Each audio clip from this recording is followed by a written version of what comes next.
How to change the Meta AI images to landscape without using Canva. So first thing first, let's open the Meta AI app.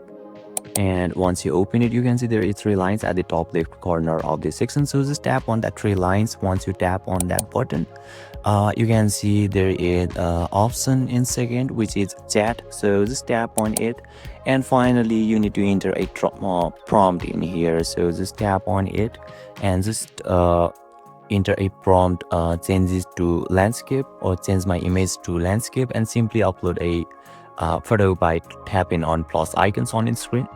So once you tap on it, you can see there is camera and gallery in here. So you can select any of them according to your desire. So yeah, and you will be able to change your Meta AI images to landscape successfully. So basically this is how, and this is the process to change the Meta AI images to landscape without using Canva. And if you still encounter any issue during this process, feel free to leave a comment and I'll be happy to assist you. Thank you for watching, and I'll see you next time.